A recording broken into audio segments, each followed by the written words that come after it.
All right. All right.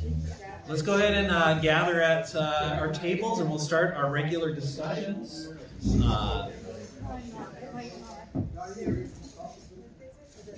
So around your table, go ahead and we'll talk about what we read this last week. And remember those three questions. Where did we notice the law? Where did we notice the gospel? And what surprised us? So before I actually have you do that, well, two things. Actually, first, I will open us in prayer, and then I want to say something else. Good and gracious God, speak to us through your word. Give to us what you have for us this morning. Change us where we need changing. Comfort us where we need comforting. And make us new. In Jesus' name, amen.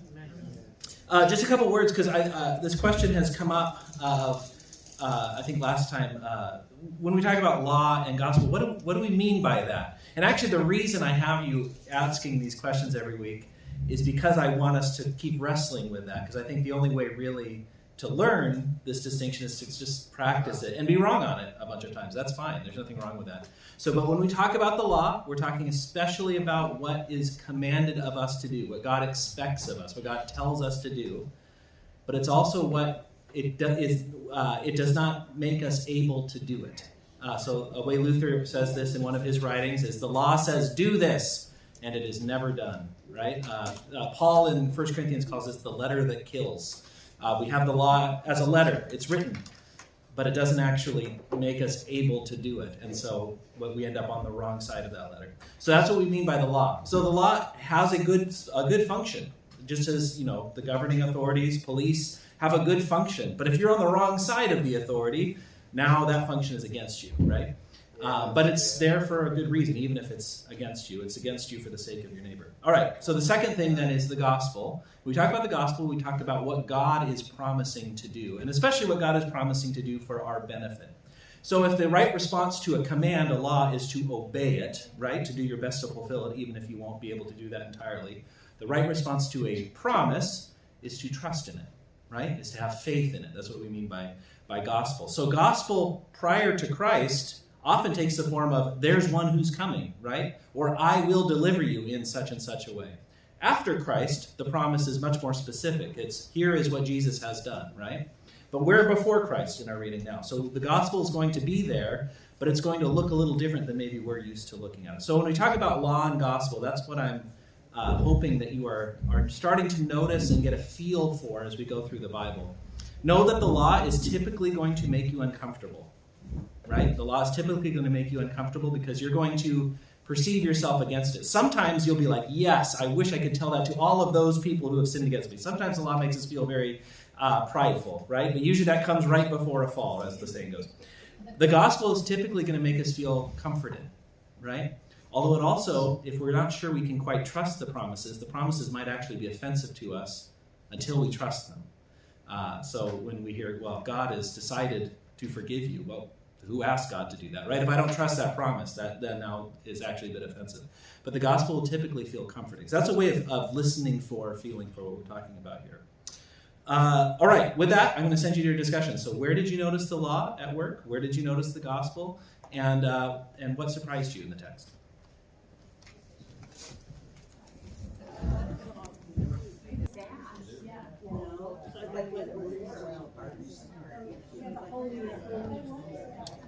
All right. Oh. All right. Maybe not. No. Testing. There we go. All right. Coming on. If you want, let's all bring it back together here. I figured out how to turn on my microphone. So, where did we notice the law in these first chapters of 1 Samuel? Yeah. 402 on the at the bottom paragraph. The time is coming when I will cut short your strength in the strength of your priestly house. Yeah. So this basically this word to, this is to Eli, right? Yeah. Yes. This word to Eli that the end is coming for his time and his family's time as priesthood because of his sons and their misbehavior. This is the law, and this is the law functioning in a protective way. There are corrupt priests. And God is going to deal with these corrupt priests, right? This is for the good of Israel, right? and for the good of God's reputation. Actually, God's name is being, dirtied because of the behavior of his priests. Let's put it that way. Yeah. Where else did we notice the law?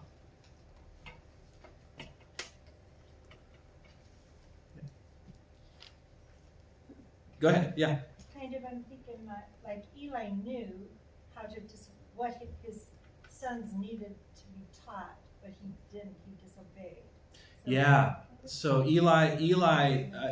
the blame that falls on Eli is that he did not correct his sons. Yeah, and he, he goes and he talks to them, but they don't listen, and he's either unwilling or unable to hold them accountable. Yeah. Mm-hmm. Yeah, even though Eli himself is not particularly corrupt, his sons are. And he takes the fall for them. Literally, although they die before he does. So he takes the fall for them. He falls and dies, but he falls and dies when he hears the news of their death, if you remember. So they are leading the ark out into battle. So that's an interesting thing too. The Israelites are losing a battle, and so they come and they say, well, how can we win? Oh, we'll grab the Ark of the Covenant. That's God's throne, and we'll bring the Ark of the Covenant with us. So they're using God as now an instrument to further their own military agenda, and it doesn't work out for them, does it? In fact, they lose the ark for, I think, 20 years or something like that. I can't remember how long it is. But they lose the ark. It's captured by the Philistines, where it causes problems for the Philistines, who are also trying to use it as, a holy relic that will enhance their strength somehow, their power. But God will not be used that way. Yeah. They're afraid of it. They want to get rid of it. Yeah, the Philistines, finally, when it gets to them, they're afraid of it. They want to get rid of it. They make golden tumors, or some older translations call them hemorrhoids. Yeah, so I'm not sure exactly what those look like, and I'm not sure I want to know. But that's the offering they make and put in the ark and send it back to Israel, which is a fun little story, I think. I feel like I'm a little loud. Yeah, all of this. So speaking of the law, when we talk about the law too, the law is summarized, or one of the best summaries for it is the Ten Commandments. All of this law that we're talking about right now has to do with the second commandment, which is you shall not take the name of the Lord your God in vain. So what are the priests, Eli's sons, doing? They are emptying God's name of its power. People think of God and they say, well, that's where those corrupt priests are. We know of plenty of examples of modern day where pastors, priests, whatever, have sullied the name of God. They've made the God's name empty, vain among people. The usage of the Ark of the Covenant it's not exactly God's name that they're using, but they're trying to kind of take God's power and use it for themselves. We do a similar thing if we take the Lord's name in vain. If we make it empty. We say, well, if I'm somebody who maybe isn't believed often and I really want you to believe me, I'll say, well, I swear to God, I'm taking God's name and I'm trying to borrow its power to make you believe me, right? That's taking God's name in vain. That's making it empty. And so all of this that's the law that's being discussed here. Yeah. Good. And Eli's sons went into the most holy place, took out the ark. Only the high priest can go in the most holy. Right. So the fact that Eli's sons, who are not the high priest, go into the most holy place, the inner sanctuary, and take the ark out. Yeah, all of this is not what's supposed to be. Yeah, good. There was another law of the commandments broken on 407. 407. It's mentioned at the last paragraph. If you're returning to the Lord with all your hearts, then rid yourselves of the foreign gods, so that God's before God. Yeah, right. So Samuel addresses Israel because they're turning back to the Lord. Now, if you are returning with all your hearts, then rid yourselves of the foreign gods and the Ashtoreths and commit yourselves to the Lord, serve him only. Yeah, so there's the first commandment being violated, or having been violated. He's now saying, get back in with it, right? Don't have other gods before the Lord your God. Good. And they made the ark the idol. Oh, that's a good way of putting it. So the ark became the idol in a way. The ark itself was sort of seen as the source of power rather than the God who had, I think the way Deuteronomy says, where I've made my name to dwell or chosen for my name to dwell, something like that. So the ark is the place where God's name presence dwells. And that's because of God's choice. And they're sort of treating it as though the ark itself and whatever they do with it, God is sort of obligated to follow through, and God is not going to be bound in that way. Now, you look like you have something to say. I was just going to say that idea has come down through the centuries, if you consider Indiana Jones. Oh yeah, so there's definitely some Raiders of the Lost Ark, Indiana Jones vibes in that. Yeah, because there's a plague that strikes many of the Philistines down because they opened it up, right? Yep. Which in Indiana Jones is much more spectacular and immediate, but yeah. Yeah, and the idea of that whole movie is if the Nazis have it, then they'll be unstoppable somehow. Yeah, Same idea. Good. What about the gospel? Where did we notice the gospel in these texts?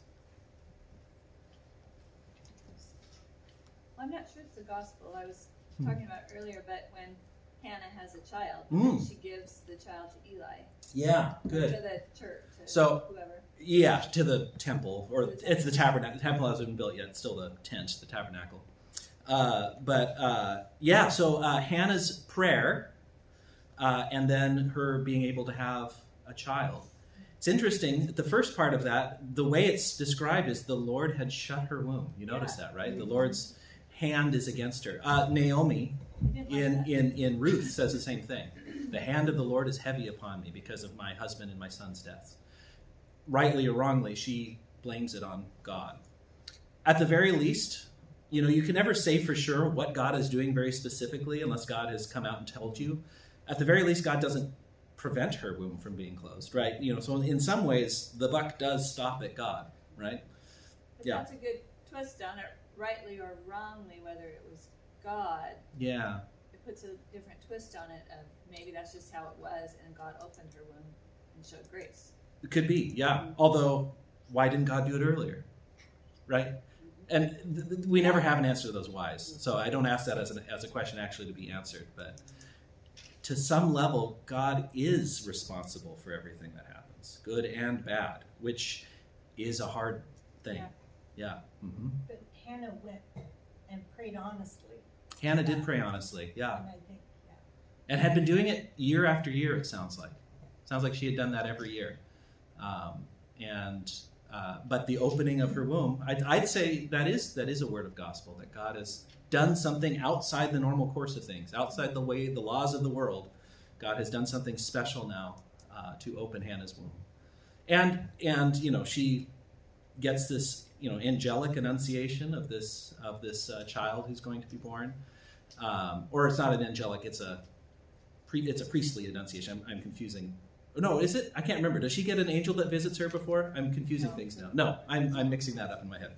Yeah, thank you. I was thinking about angelic visitations recently because there's Samson and there's a few others, but not this one. Did you notice though? She sings a song, right? Hannah's song. Did that remind you of anything? Yeah. Mary's song. Yeah, Mary's song is. You could think Mary's sort of riffing on Hannah's song with her song, right? She's borrowing from it. Very similar themes throughout that. Yeah. Just one way that the New Testament is very dependent on the Old Testament. Mary knows the Song of Hannah. She knows that story, and so when this happens to her, she goes to Hannah. It's like this is like what happened to Hannah. Well, they both were chosen ones too. Say that again. They were both chosen because, Hannah's child was chosen. Mm-hmm. So they're these are both special children. Yeah, Jesus and Samuel. Yeah, chosen children. Yeah. Go ahead. I'm not sure how to say her name, but Penina? It's probably, I think in Hebrew it'd be Peninnah. I think it would be more like Peninnah. But. So she was always chiding and doing everything to Hannah, but Hannah didn't. She let God be the judge of her. Yeah, that's interesting. So Peninnah is, that her I think they call her rival wife. I think Hannah's rival is constantly holding it over her that Peninnah has children and she doesn't. And Elkanah, her husband, is am I not worth more to you than 10 sons? He really loves Hannah clearly, and yet she sees it as God's place to judge that. Yeah, that's good. That's important actually. That's a theme that actually will come up several times in the story of David, especially this coming week. We're going to get a lot of stories where David refuses to avenge himself. Not always, but sometimes where he refuses to avenge himself because God will do that, is what David says. Yeah. Any other places we noticed gospel in these texts?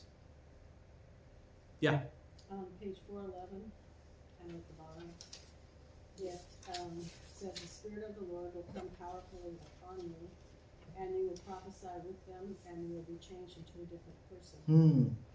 Nice. And it'll be very similar to Paul.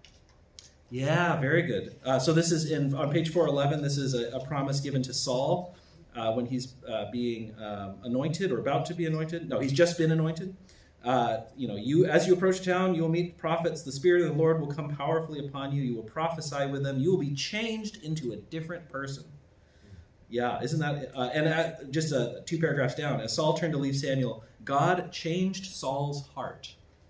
Yeah, that is the work of the gospel. That's good.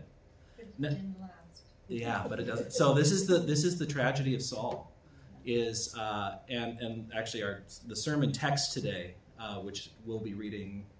I think it's in Thursday's readings for this coming week, is sort of Saul's last desperate attempt to get back on God's good side by, again, doing it the wrong way. But that's what he's trying to do. Saul's really a tragic figure. God turns against Saul, says he'll take the kingship from him. Saul will not, Saul fights tooth and nail to keep the kingdom for his son primarily. He wants to establish Jonathan as king after him. Of course, that doesn't work out. And part of that, too, is he turns on David. This hasn't happened yet in our reading. That's what's going to happen, is that he repeatedly will try to kill David. And David will be on the run from Saul over and over again because Saul knows the kingship's being taken away from him. And even though I don't think it's said specifically to him until near the end that it's David, it's clear that David is the up-and-comer, is the one who is going to supplant Saul and Saul's lineage. I think it's interesting that Paul, the bad Paul, had the name Saul. Yeah, isn't it? So we've got 2 Sauls in the Bible, both of whom have their hearts changed, right? Are made into a different person by this falling down of the Spirit on them, by this miraculous encounter. It's very interesting, yeah. And the name Saul means to ask. It's like to call on or to ask for. So it's the name that's used to, when it says like inquire of the Lord, that's the word in Hebrew, Sha'al. That's where Shaul in Hebrew, Saul, comes from. Yeah. Mm-hmm. Yeah, it's interesting that Saul, or the Apostle Paul, as his Roman name, his Latin name is named after this figure. Yeah. Yeah. Remind me what Saul did again. Did he quit following God? Saul, so there are 2 things that are specifically listed as times when Saul turns away. One of them, and not even turns away. He's always still seeking after God, but he's doing it not in the way he's been told to do it. So that's what he's doing. And one of them maybe, but the first one is they're preparing for battle against the Philistines. Samuel says, "I'll be there in a week," and Saul's waiting, but the army's getting restless. Saul says, well, Samuel's not here. We need to make the sacrifice to the Lord. He sort of has this idea that if we sacrifice, then we'll win, right? Or then the morale will be boosted or something. And so he does it. And as soon as he does it, Samuel arrives. Like if he had waited a few more hours, Samuel would have been there. And Samuel says, this is not what you were commanded to do. You're not permitted to do this. This is not your job as king. And so this is sort of, the Lord has rejected you as king over these people. The other time is fighting against the Amalekites, I believe it is. And he leaves the king alive and takes some of the spoils from the battle that he's not supposed to do. And he says, at least, he doesn't, I don't think he ever explains why he leaves the king alive. But he says he's taken, we took all those things so we could give them as sacrifice to God. Again, so he at least claims he's doing it for God, but he's not doing it in the way that he's commanded to. Yeah. Something I noticed about Saul, since I'm preaching on Saul this morning, I read ahead. I've read this coming week's reading because I needed to kind of refresh this whole story of Saul for myself. But something I've noticed in Saul is that's the common problem that Saul has, is he can't wait for God to act.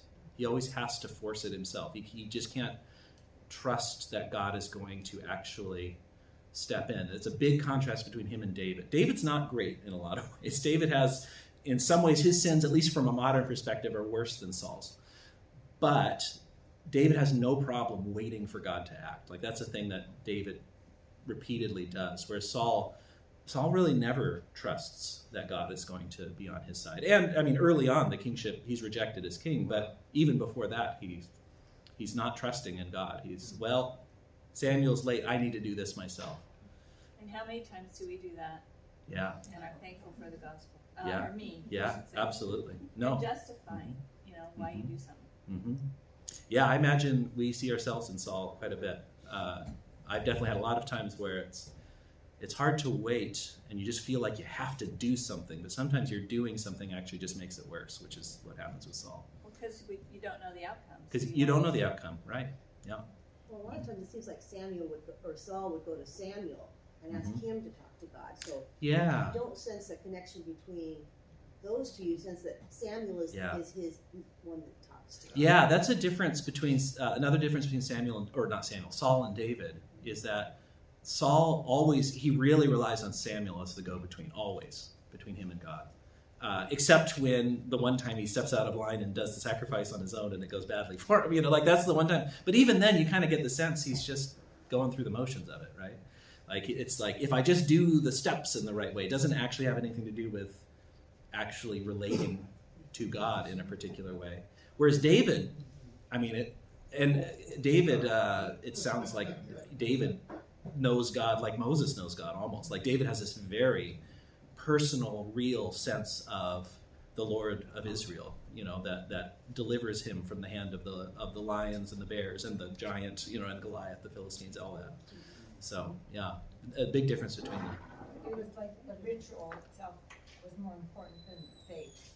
I think that's right, yeah. So Saul sees the ritual of the sacrifice as being the thing that matters, rather than rightly seeing it as a gift God has given for relationship, right, to the end of relationship. So God gives the sacrificial system to Israel as a way of approaching him, as a way that they would understand, also a way that makes sense in their context and in their culture of approaching them. But for Saul rather, it seems like the thing itself is the thing that matters. It's kind of the same with the ark, right?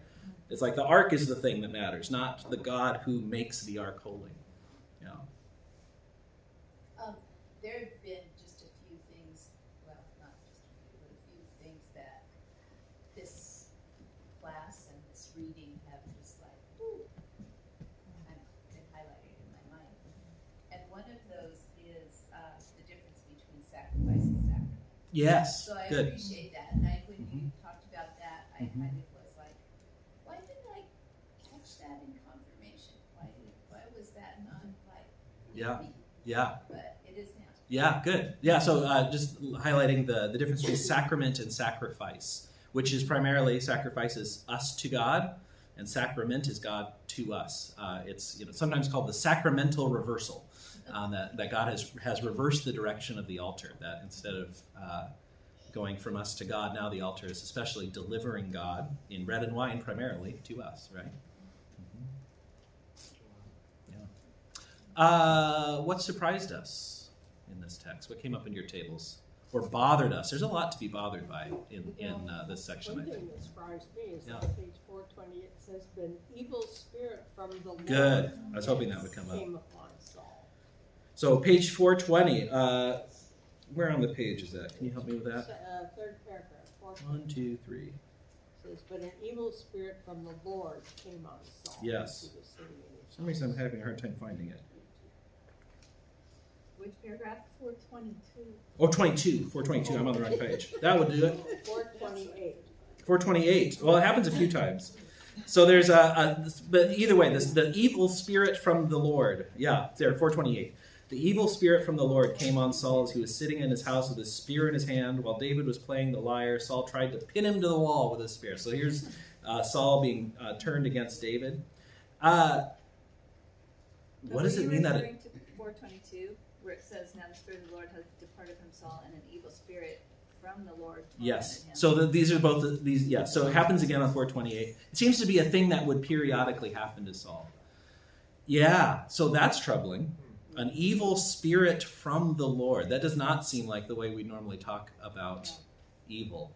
One thing I will say is the word here in Hebrew for evil has a little bit of a broader meaning than evil as we use it. So when we say evil, it has like a morally reprehensible quality to it. That's not necessarily there in the Hebrew. It can be. That word ra, it can just generally mean something like calamity too. So a spirit of disaster came upon Saul. Either way, it's something that is clearly named as being from the Lord, right? That this is a spirit tormenting Saul, whether it's morally evil or not, whether it's, sort of evil with a capital E and devil horns or something. It's something that's tormenting Saul, and it's from God. And that is very troubling, that God can do something like this. Saul has God as an enemy. God is really against Saul. Now, when God is against a sinner, what's God's goal with that is to bring an end to the sinner and bring into existence the believer, right? Does that ever happen with Saul? Not in the story. I don't know. Does Saul have some hope after that? Maybe. I don't know, but not here. This sounds like God's much more active than just letting it happen here. Doesn't it? Yeah, I alluded to a deceiving spirit going out, and I realized I was applying it to the wrong king. It's not Saul, it's a later king, Ahab. We'll read that later. That there's a similar story where it's Ahab, whose wife is Jezebel. They're like the famously bad rulers in the northern kingdom of Israel. This is quite a bit later than this. Well, he has his own court prophets, and he's asking, should I go up to battle against whoever it is? I can't remember. Aram maybe. And all of the prophets say, yes, God is with you. Yeah, go and do that. You'll have success. And there's one prophet who Ahab doesn't like, who's giving this other response, Micaiah. And Micaiah says, the vision I had was I saw the Lord sitting in his divine council, surrounded by these other heavenly beings who, he has this kind of royal court image. And the Lord was saying, who will go and deceive Ahab so that he may go up and be defeated? And so, and then one volunteers basically, and then God says, okay, go deceive Ahab, go deceive the prophets. And so his report is basically all of these other court prophets who are saying, yes, go, they're being deceived by this false spirit, which is intentionally from God for, to bring you to an end, Ahab. And it's another example of God actively being against somebody. Now, God sends a deceitful spirit, but then also has a prophet who tells the truth about that deceitful spirit. So I'm not sure to what level the deceit is here. What's the goal there? If God really wanted to just deceive Ahab, presumably that Micaiah would not have said anything. But yeah, God really is against people sometimes. And Saul is certainly one of. We had Pharaoh earlier, right? Pharaoh is certainly against. Saul is maybe more troubling because Saul's an insider. He's the insider of insiders. He's the king, anointed by God, chosen by God. And he's been rejected.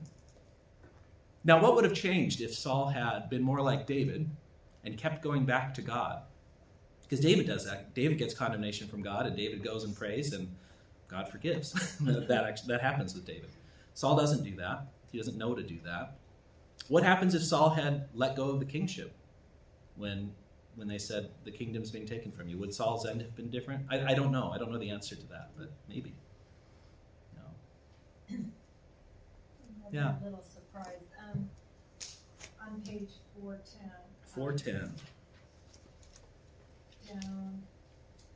It says Saul approached Samuel in the gateway and asked, "Would you please tell me where the seer's house is?" He didn't even know he was talking to Samuel. Yeah, he doesn't know who Samuel is at this point. And they live in the same area. So what my surprise was, why didn't he know Yeah. Samuel and the Lord? If they, he definitely never had. Yeah, so it's interesting that, so this is in 4:10, Samuel, it's when he's going after his father's sheep, right?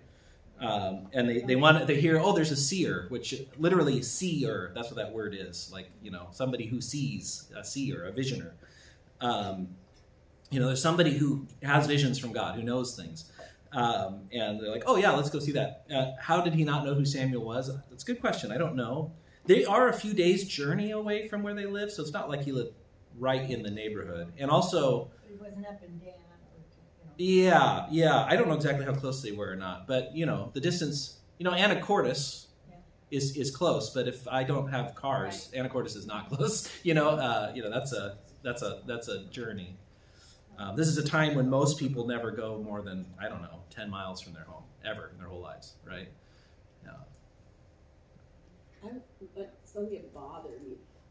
I've always, in the back of my mind, thought when you hear that a covenant has been made, that's just, it's a really sacred promise, and I wish I had started making tallies.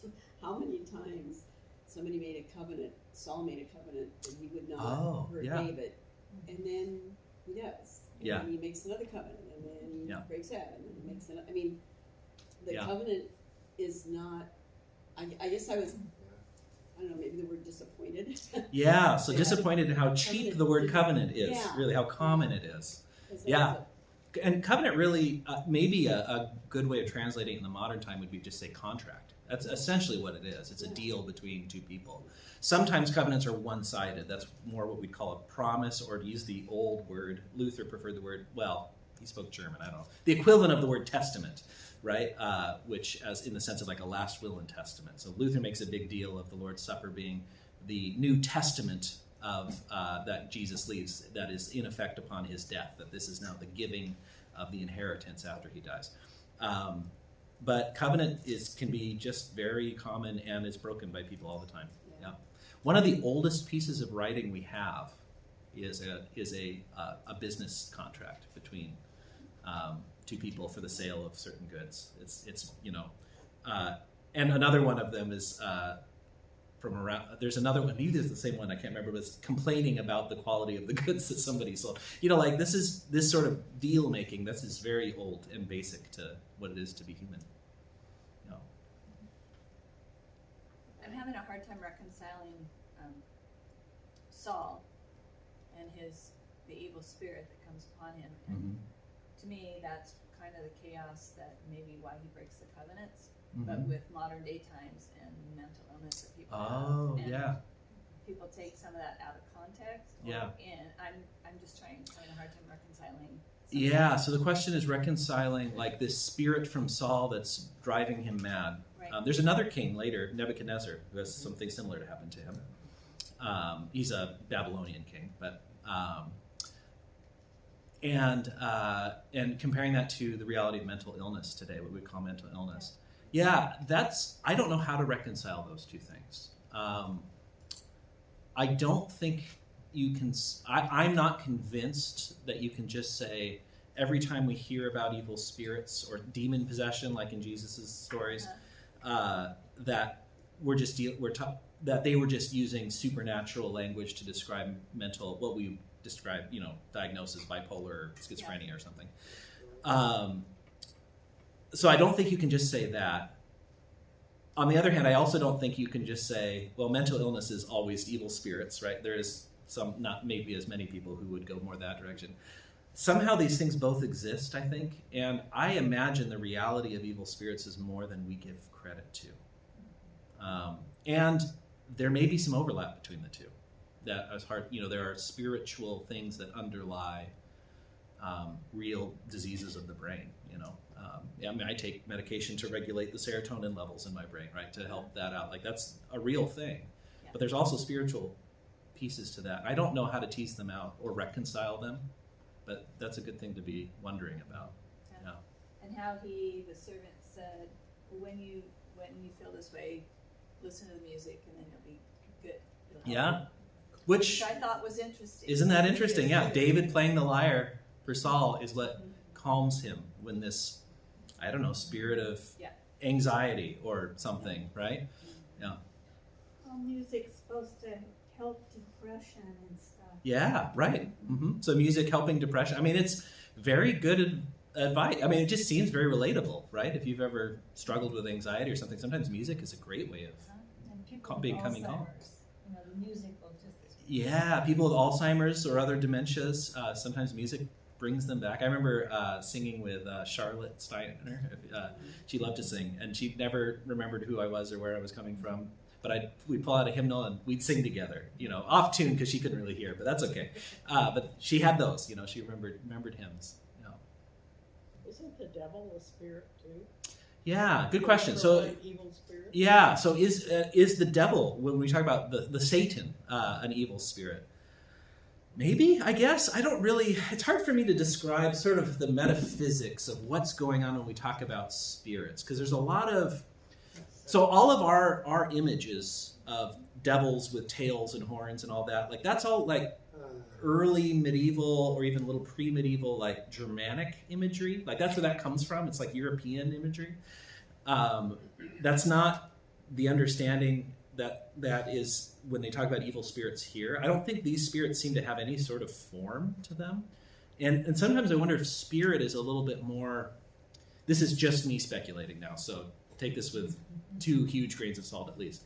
But it almost seems like a spirit is almost like a way of, I'm trying to think of how to say this, like a pattern or a way of being. So I think of it in the sense of like, there are patterns that get passed down in families where children act out the things that their grandparents did that they never encountered, but somehow there's like almost an entity that keeps moving down family to family. And I don't know if that's like a spirit that resides somewhere that has consciousness or sort of a pattern, a way of being. Places, congregations have a spirit to them.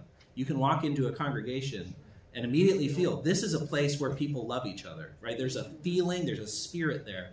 Some feel very cold, right? Or there's a lot of animosity. Like there's sort of this thing we can detect in our bodies somehow that just is there. And I don't know what the sort of reality of that is, but the language of spirits at least somewhat can describe some of that. So that's how I sort of approach this. But I'm not an expert here or really know how to reconcile these things with sort of a modern way of thinking. And twins separated at birth, or.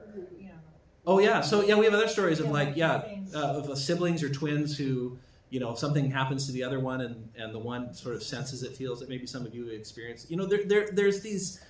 I do think there are these things that we pick up that are beyond our understandings, explanations, and yeah, maybe there's something about spirit there.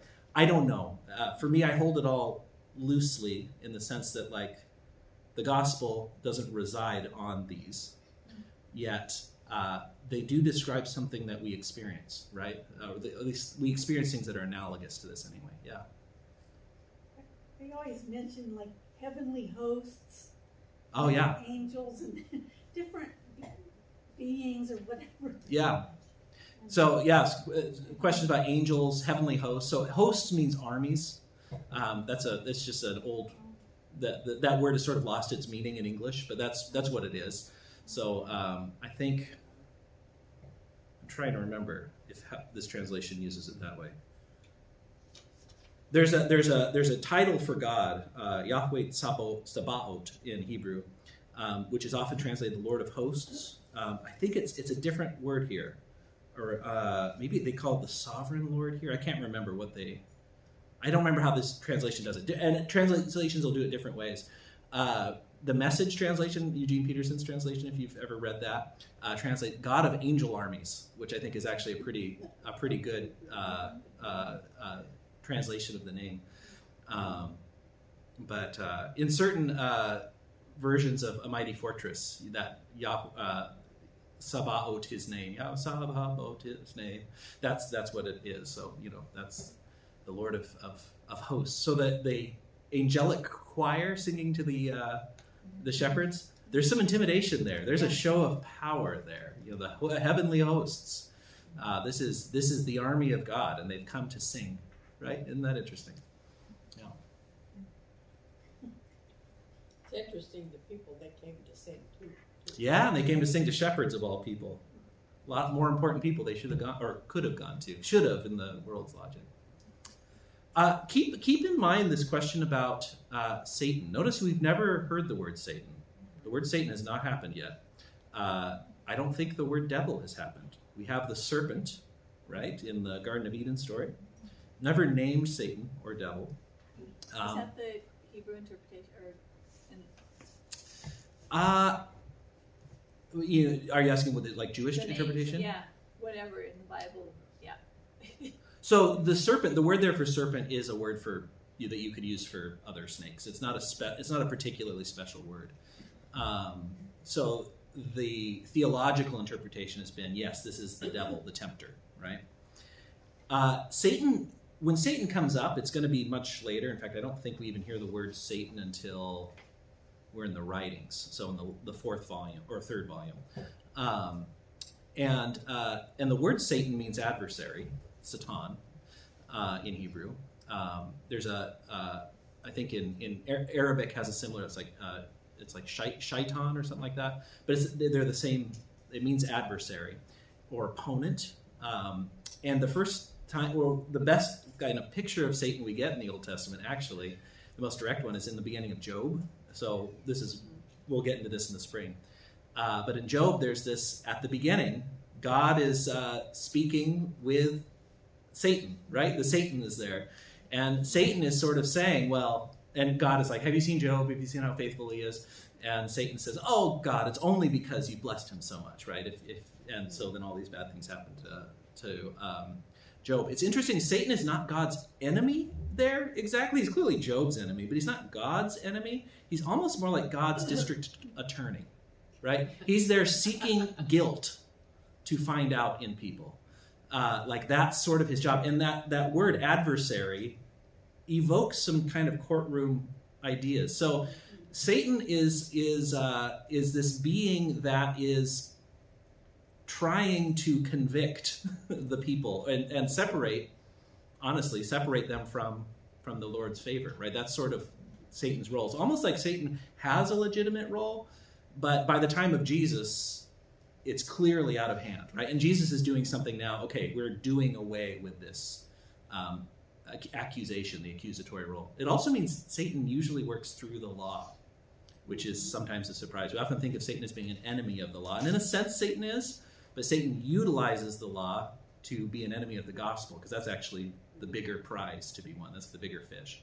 So Satan will try and convince you couldn't be forgiven for that. And Satan will say all sorts of true things, right, about the bad things that you've done. But what Satan will always be trying to pull you away from is that promise of God. And you can read Job as that. Satan's trying to pull Job away from God. Right? And he knows Scripture. He uses Scripture. Yeah, right. Yeah, uses the law, the highest and best thing we have, right? That's given to us. Yeah. So Satan's kind of a rationalizer. Satan's a rationalizer? Yeah, I think so. I think Satan uses reason. Satan's very reasoned. Yeah. Mm-hmm. But it'll be interesting to kind of see how that idea develops. Because by the time we get to the New Testament, Satan and the devil is much more talked about than it is anywhere in the Old Testament, which is interesting. Like there's sort of a development of this idea of Satan, or devil comes from the Greek word diabolos, which means, what does it mean? Does it mean one who accuses, or, Mark, off the top of your head, diabolos? I can't remember. I have to look that up, but it has a similar sense to Satan, although a little bit more attacking. Yeah. What we're talking about reminds me of Screw Tape Letters by C.S. Lewis. Yeah. From the devil's perspective. Yeah.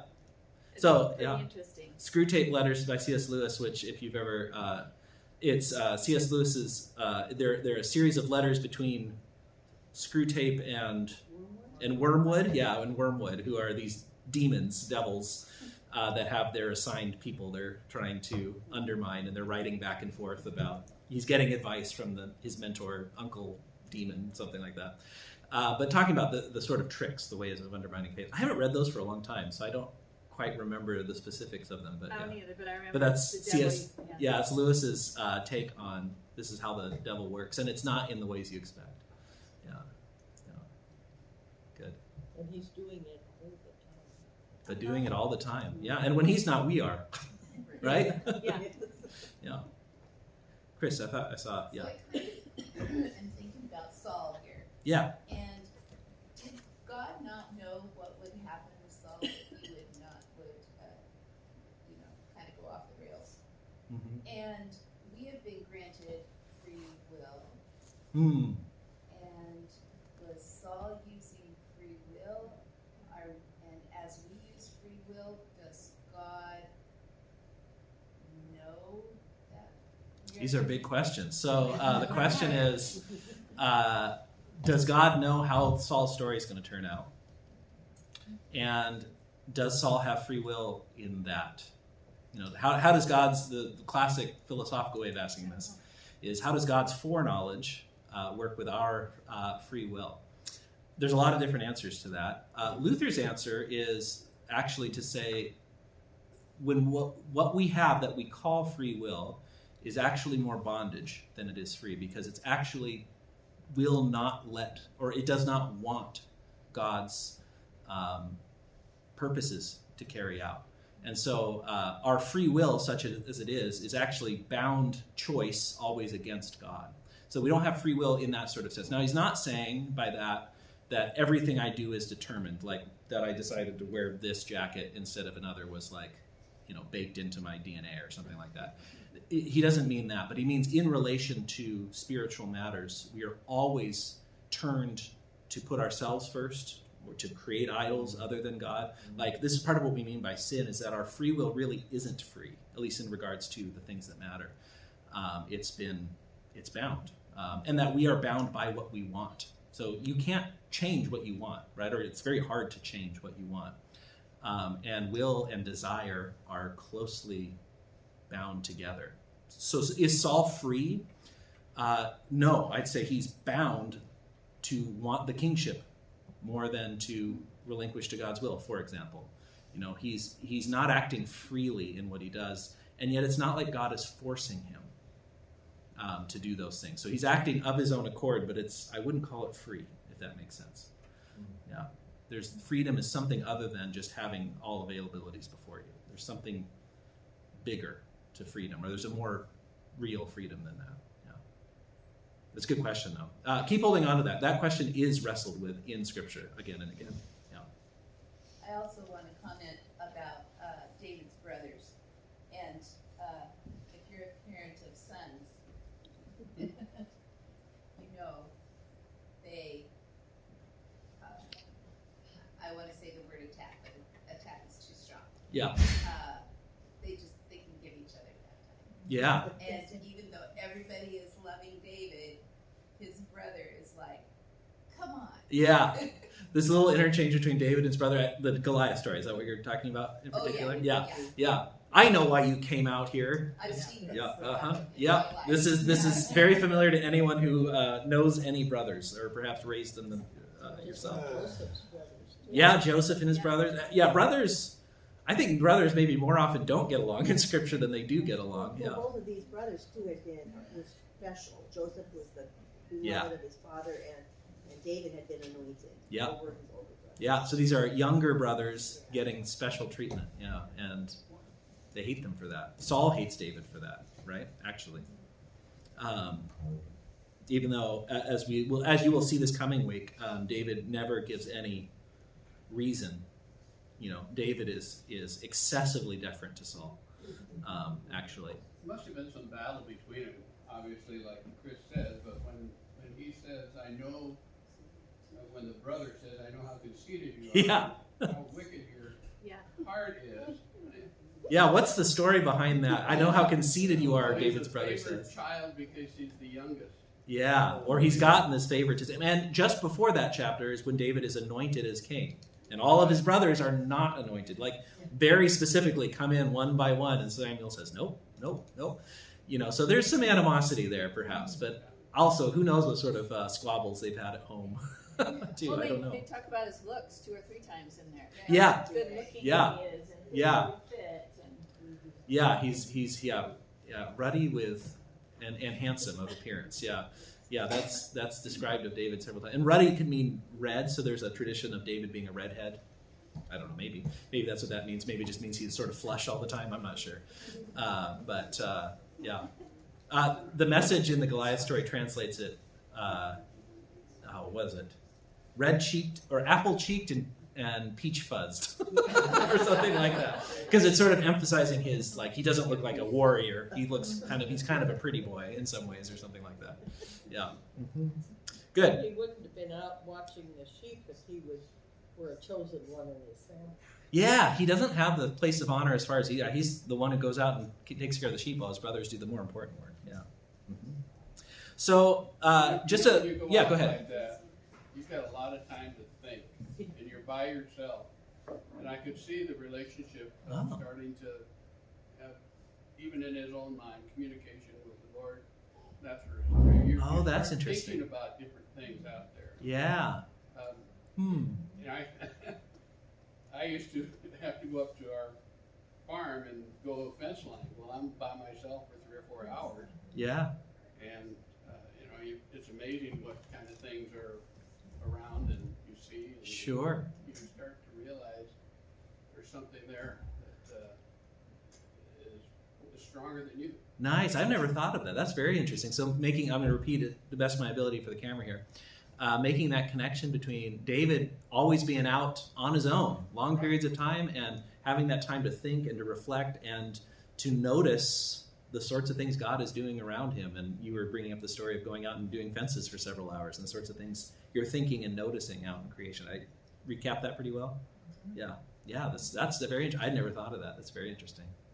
All right, let's do these two, and these will be the last. Well, you'll notice that the writing here it says about David watching the sheep. You have to be a strong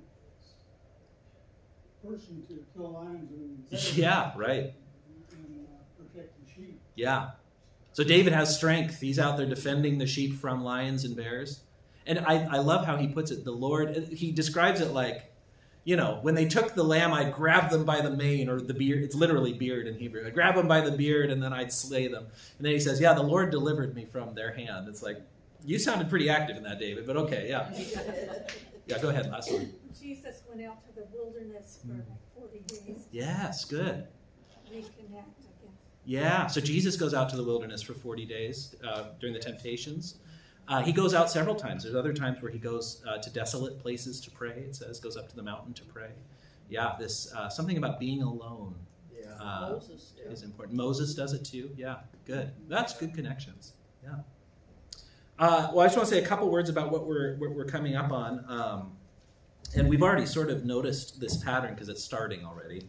But really, this week's reading is especially about Saul's demise and David's rise. That's really the things that are going to be happening. So we've already seen the starts of it. We've already seen that Saul already gotten word that things are going to go badly, and David's starting on the rise. But that's really going to continue as we go. And something I noticed, and I guess just pay attention to, is notice the way that David reacts to the hardship that of him being on the run. He's going to spend many of these chapters on the run, living among the Philistines for a while, and serving, sort of falsely serving, but serving a king of the Philistines in Gath, which is where Goliath is from. So this is where David's going to, or he's going to live near, just outside Gath. For I don't know, a period of a couple of years probably. It's not real clear. Or maybe it does say, but it's like a year. Meanwhile, Saul is going to have some successes, but things are going to get progressively worse and worse for Saul. And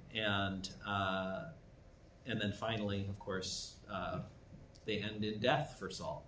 We'll be talking a little bit about that, or at least at the end of Saul's life in our Sunday service today, because we have kind of Saul's last desperate act before, literally the day before he dies on the battlefield is our story for this Sunday that we're preaching on. So, so just notice those, and I guess that's where we'll be, and we'll be back next week to cover those things. Let me close this in prayer, and then we can finish up.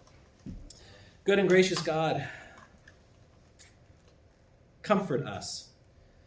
When troubles come to us, whether they are from you or from Satan or from ourselves, rescue us from them. Keep us coming to you in faith, relying on your promise and your mercy to forgive. Give us this and everything else you see that we need. In Jesus' name, amen.